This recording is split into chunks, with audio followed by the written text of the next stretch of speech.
1 Corinthians chapter 10. For I do not want you to be ignorant of the fact, brothers, that our forefathers were all under the cloud, and that they all passed through the sea. They were all baptized into Moses in the cloud and in the sea. They all ate the same spiritual food and drank the same spiritual drink, for they drank from the spiritual rock that accompanied them, and that rock was Christ. Nevertheless, God was not pleased with most of them. Their bodies were scattered over the desert. Now, these things occurred as examples, to keep us from setting our hearts on evil things as they did. Do not be idolaters, as some of them were. As it is written, the people sat down to eat and drink and got up to indulge in pagan revelry.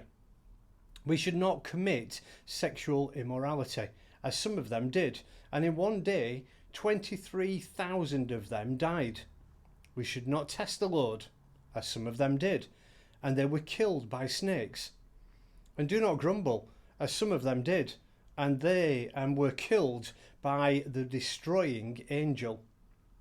These things happened to them as examples, and were written down as warnings for us, on whom the fulfillment of the ages has come, so that if you think you are standing firm, be careful that you don't fall.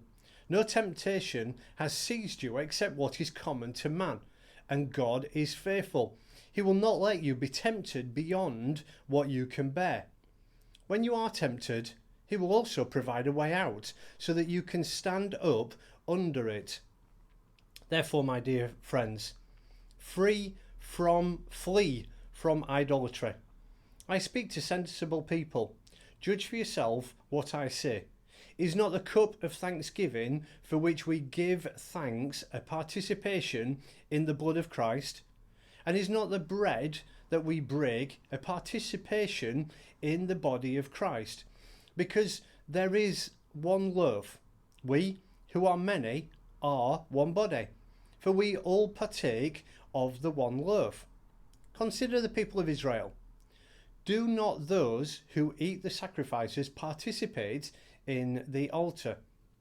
Do I mean then that a sacrifice offered to an idol is anything, or that an idol is anything?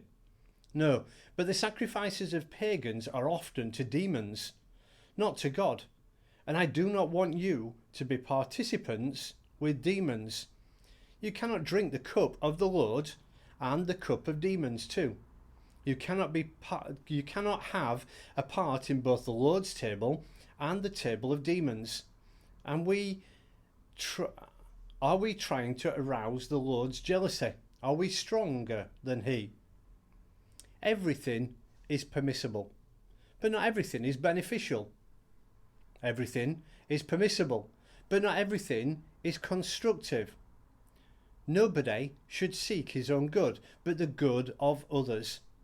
Eat anything sold in the marketplace without raising questions of conscience, for the earth is the Lord's and everything in it. If some unbeliever invites you to a meal and you want to go, eat whatever is put before you without raising questions of conscience.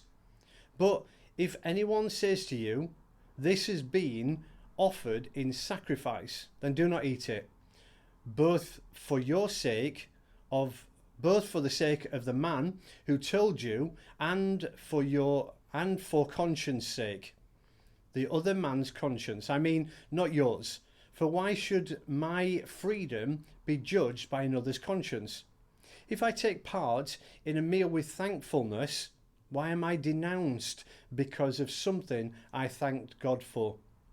So whether you eat or drink or whatever you do, do it all for the glory of God. Do not cause anyone to stumble, whether Jews, Greeks, or the Church of God, even as I try to please everybody in every way, for I am not seeking my own good, but the good of many, so that they may be saved.